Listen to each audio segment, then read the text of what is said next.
చేసి ఇంత దారుణమైన పరిపాలన చేస్తూ ఉన్న వీళ్లకు పరిస్థితి రేపొద్దున దేవుడు ప్రజలు కంతే ఎక్కడ పడతారో నేను వేరే చెప్పాల్సిన పని. ఈ జగన్ 2లో మాత్రం ఖచ్చితంగా ఎవరైతే పార్టీ కోసం చేసినారో ఈసారి ప్రతి ఒక్కరిని కూడా మర్చిపోకూడదు, డేటాబేస్ క్రియేట్ చేయండి అని చెప్తాను. ఈ డేటాబేస్ ఆధారంగానే రేపొద్దున ప్రతి ఒక్కరికి కూడా గుర్తింపు అనేది ఉంటుందనేది ఈ సందర్భంగా ఖచ్చితంగా తెలియజేస్తాను. ఇక్కడే కాదు, రాష్ట్ర వ్యాప్తంగా కూడా రాబోయే రోజుల్లో నెక్స్ట్ 1 వీక్లో నెక్స్ట్ వీక్ బహుశా ఒక యాప్ కూడా తయారు చేస్తా ఉన్నాం. దాంట్లో కూడా మీ సీనియర్ లాయర్లు అందరూ కూడా దాంట్లో యాప్లో కూడా ఇన్వాల్వ్ అవుతున్నారు. యాప్ తయారీ కార్యక్రమంలో రాష్ట్ర వ్యాప్తంగా వైఎస్ఆర్సీపీ కార్యకర్తకు ఎవరైనా ఎక్కడ అన్యాయం జరిగినా ఆ యాప్ డౌన్లోడ్ చేసుకొని తన పేరు, తనకు ఏమన్యాయం జరిగింది, తనకు ఎవరి వల్ల అన్యాయం జరిగింది, ఆ అధికారి హోదా ఏమిటి, నీకు జరిగిన అన్యాయం ఏమిటి, ఆటోమేటిక్లీ మన డిజిటల్ లైబ్రరీలోకి వచ్చేస్తుంది. ఇక్కడ వచ్చిన తర్వాత రేపొద్దున మనం అధికారంలోకి వచ్చిన తర్వాత వీళ్ళందరి మీద రేపొద్దున జగన్ 2లో ఎవడెవడైతే అన్యాయం చేసినాడు, ఎవడెవడైతే అధికారి తన అధికారాన్ని దుర్వినియోగం చేశాడు, ఎవడెవడైతే అన్యాయంగా మనుషులను చిత్రహింసలు పెట్టారు, వాళ్ళందరినీ కూడా రేపొద్దున చట్టం మీద నిలబడతాం. చట్టం తన పని తాను చేసుకొని పోతుంది. ఎందుకంటే ఈరోజు చూస్తూ ఉన్నాం ఇవన్నీ కూడా.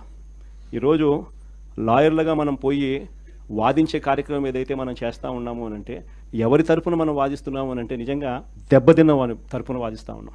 ఆ దెబ్బ అనేది ఎంత తీవ్రంగా కనిపిస్తూ ఉంది అని అంటే కళ్ళ ఎదుటే దొంగ సాక్ష్యాలు, దొంగ కేసులు పెడతా ఉన్నారు.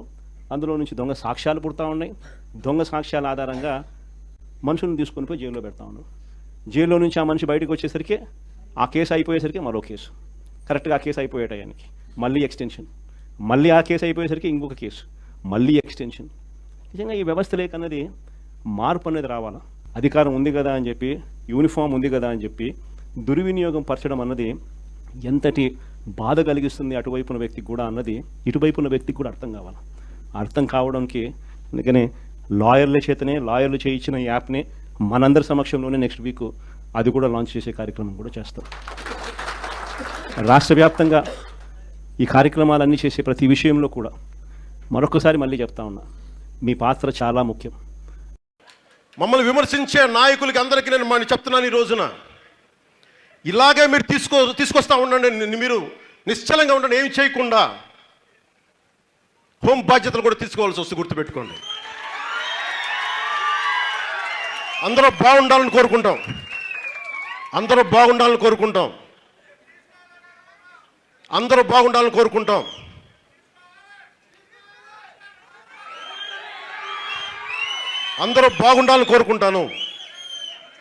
బాగుండాలని ఆగండి ఒక నిమిషం. అందరూ బాగుండాలని కోరుకుంటాను. రాగానే ఒకటే మాట చెప్పా, ఇది ప్రతీకార ప్రభుత్వం కాదు అని. కానీ చేతగాని ప్రభుత్వం నేను చెప్పాలా, గుర్తుపెట్టుకోండి. ఎందుకంటే మీరు గతంలో లాగా నోటుకొచ్చినట్టు మాట్లాడితే ఇంక వింటా నాకు కూడా ఓపిక పోయింది. ఇంకా నాకు కూడా మీరు అంటారు కదా ఏం చేస్తామని, వెయిట్ చేయండి. ఇక్కడ ఏదైనా మాట్లాడితే ఇంట్లోకి వచ్చి నీ భార్యను రేప్ చేస్తాం, నీ బిడ్డలను రేప్ చేస్తామంటే భావ ప్రకటన స్వేచ్ఛ అంటది. అది వీళ్ళు మాట్లాడేది. ఇలాంటివి మాట్లాడుతున్నప్పుడు నాయకులకి 3 ఏళ్ల పసికందులను రేపులు చేయరా? ఇలాంటి నీచులను ఎంకరేజ్ చేస్తే 3 సంవత్సరాల పసికందులు రేపులు చేయరా? ఏదైనా మాట్లాడితే వీళ్ళు మన కులం కాదండి, ఇష్యూ అవుద్దండి, ఆడు మన మతం కాదండి. మరి ఏం చేయాలయ్యా మేము? క్రిమినల్స్ని వదిలేయాలా రోడ్ల మీదకి? ఇది ప్రజలందరూ మీరు ఆలోచించాలి.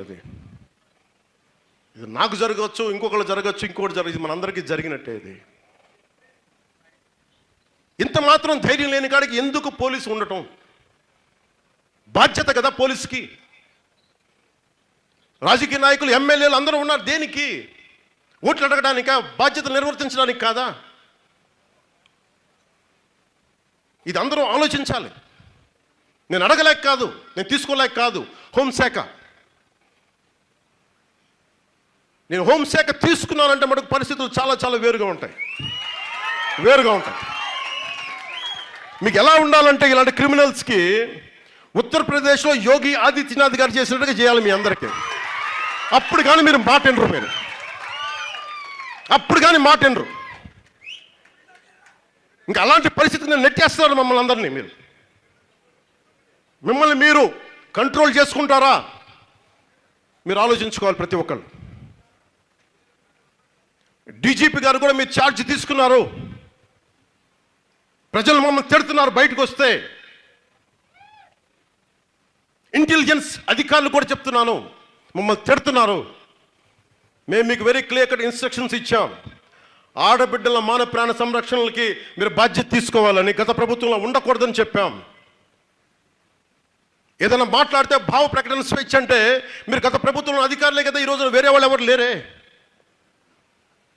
అటు ఇటు మారారు అంతే. పవన్ కళ్యాణ్ అరెస్ట్ చేయడానికి అధికారులకి ముందున్నారు, క్రిమినల్ని అరెస్ట్ చేయడానికి లేరు. భయం. మరి ఆ రోజుల్లో మీరు ఎందుకు ఎలా చేయగలిగారు? మీరు మేము అలా ఉండలేము.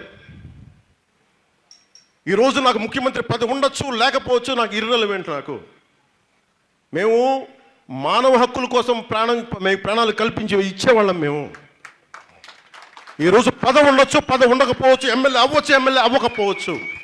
I don't care. నాకేంటంటే సమాజంలో బాధ్యత లేకుండా నోటికొచ్చినట్టు వాగుతాం. ప్రతి సొత్తు మా సొంతం. ఇలాంటి వాళ్ళతో పోరాటం చేయడానికే జనసేన పెట్టాను నేను. దశాబ్దంన్నర కూర్చొని ఉన్నాం. తిట్టారు, నీచంగా మాట్లాడారు, చెత్తగా మాట్లాడతారు. ఎక్కడ వెనక్కి తగ్గల. ఈరోజు డిప్యూటీ సీఎం అయితే కొత్తగా శక్తి వస్తుందా? పని చేయడానికి అధికారం ఉంది అంతే, శక్తి ఎప్పుడు ఉంది. అది ఆ బలం ఎప్పుడూ ఉంది. అది మర్చిపోకండి అందరూ. మీకు ఒకటే చెప్తున్నా, పోలీస్ అధికారులు కూడా నేను సెలవు ఇస్తున్నా. గత ప్రభుత్వంలాగా మీరు అలసత్వంగా